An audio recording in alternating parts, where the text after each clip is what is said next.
নমস্কার বন্ধুরা, আজ আপনাদের একটা ইউনিক রেসিপি করে দেখাবো। ফুটন্ত জলে আম। কি কথাটা শুনতে অবাক লাগছে তো? না, এটাই সত্যি। ফুটন্ত জলে আম দিয়ে যে এত দারুণ একটা রেসিপি বানানো যায়, এই ভিডিওটা দেখার আগে হয়তো আপনারা জানতেনই না। এই গাছের আম আমি পেড়ে নেব। এই আম দিয়েই একটা দুর্দান্ত রেসিপি আপনাদের করে দেখাবো। তো চলুন আর কথা না বাড়িয়ে রেসিপিটা কেমনভাবে বানাতে হয় দেখে নেওয়া যাক। এখানে আমি 3 পিস কাঁচা আম নিয়ে নিয়েছি। আমটা কিন্তু কাঁচাই হতে হবে।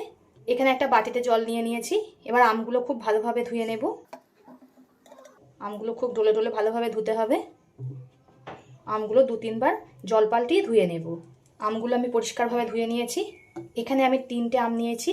আপনারা যদি বেশি পরিমাণে করতে চান আমের পরিমাণটা বাড়িয়ে দেবেন। এখানে একটা কড়াইতে আমি জল গরম হতে বসিয়ে দিয়েছি। এবার আমগুলো দিয়ে দেব জলের মধ্যে।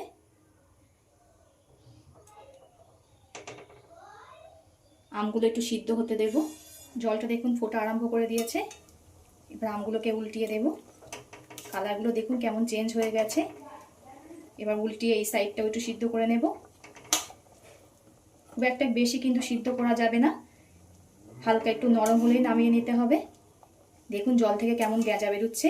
এটা হচ্ছে আমের আঠা। এই আঠাটা বেরিয়ে যাচ্ছে। আর আমের রেসিপিটা যেটা করব, আঠাটা বেরিয়ে যাওয়ার কারণে আরও বেশি টেস্ট হবে। আমি 5 মিনিট মতো সিদ্ধ করে নিয়েছি। দেখুন জল থেকে কেমন গেজা বেরোচ্ছে আর জলের কালারটা কেমন চেঞ্জ হয়ে গেছে। হালকা একটু নরম হয়েছে। এবার গ্যাসটাকে অফ করে দেব। এবার আমগুলোকে জল থেকে নামিয়ে নেব। খেয়াল রাখবেন খুব একটা বেশি সিদ্ধ যেন না হয়, হালকা একটু সিদ্ধ হতে হবে। দেখুন জলের কালারটা কেমন হয়েছে। এই জলের এই কালারটা দেখছেন সব কিন্তু আমের আঠার কালার। এবার আমটাকে ঠান্ডা করে নেব। জলটাকে ফেলে দেব। আমগুলোকে কিন্তু পুরোপুরি ঠান্ডা করে নিয়েছি। আমি আমগুলোকে বটির সাহায্যে কেটে নেব। আপনারা চাইলে চাকু দিয়েও কাটতে পারেন। এবার একে একে আমগুলোকে কেটে নেব। প্রথমে আমের এই মোটা সাইডটা কেটে নেব। দেখুন আমের ভেতরে কত সুন্দর সিদ্ধ হয়ে গেছে। যেহেতু আমটা আঁটি হয়ে গেছে তাই আমি চাকলা চাকলা করে কেটে নিচ্ছি, ছোট ছোট পিস করে। দেখুন আমের পুরো আঁটি হয়ে গেছে। আমি ঠিক এমন সরু সরু পিস করছি, আপনারা আপনাদের মতো পিস করে নেবেন। আঁটির দিকটা একটু নিয়ে নিচ্ছি কেটে।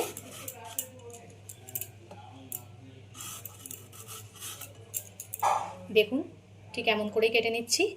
সব আমগুলোকে ঠিক একই রকমভাবে কেটে নেব।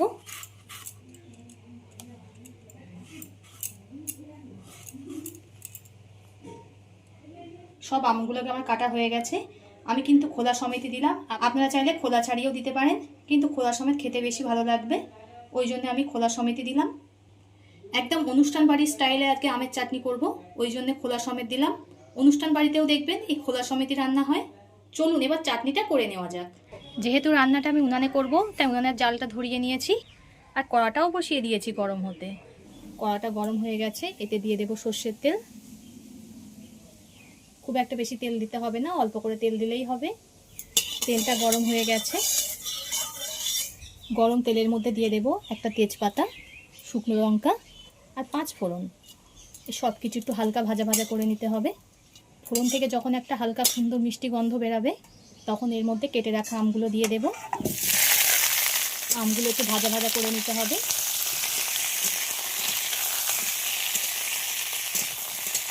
খুব একটা বেশি ভাজবো না, হালকা একটু ভেজে নেব। আমটা বেশ কিছুক্ষণ ভেজে নিয়েছি। এবার এতে দিয়ে দেবো স্বাদ মতো লবণ। লবণটা দিয়ে আবার খুব ভালোভাবে ভেজে নিতে হবে। আমটা কিন্তু আমি খুব ভালোভাবে ভেজে নিয়েছি। এবার এতে দিয়ে দেবো অল্প করে হলুদ গুঁড়ো, দিয়ে দেবো চিনি। এখানে আমি 50 গ্রাম মতো চিনি নিয়েছি, সেটাকে পুরোটাই দিয়ে দিলাম। আমি একটু টক টক খাবো বলে চিনিটা অল্প করেই দিলাম।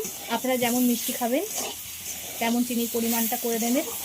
কেউ একটু কম মিষ্টি খেতে পছন্দ করে, কেউ একটু বেশি মিষ্টি খেতে পছন্দ করে, তাই মিষ্টির পরিমাণটা আপনারা নিজেরা বুঝে দেবেন। এবার এতে দিয়ে দেবো জল।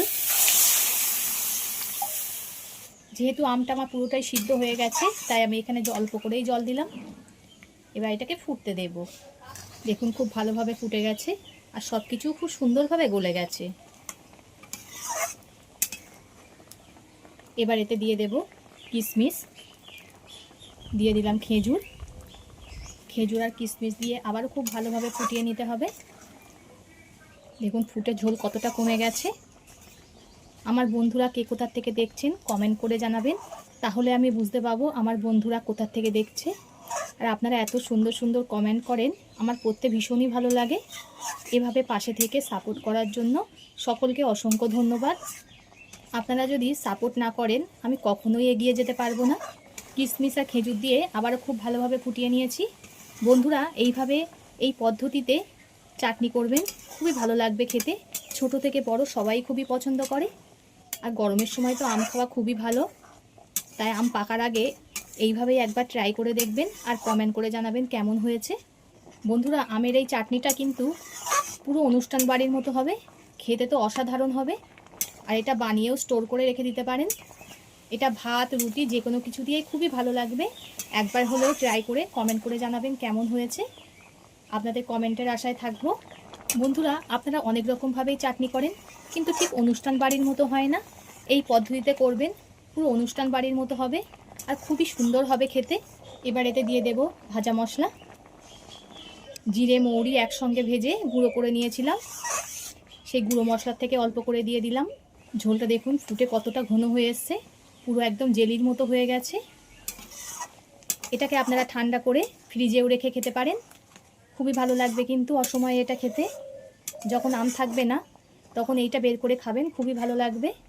এবার আমি নামিয়ে নেব। ঠিক এমন একটু রস রস নামাতে হবে, ঠান্ডা হয়ে যাওয়ার পরে এই ঝোলটা কমে যাবে। তো এতক্ষণ ধৈর্য ধরে ভিডিওটা দেখার জন্য সকলকে অসংখ্য ধন্যবাদ। সবাই সুস্থ থাকবেন, ভালো থাকবেন। পরবর্তী একটা নতুন রেসিপি নিয়ে আপনাদের সামনে আবার হাজির হচ্ছি।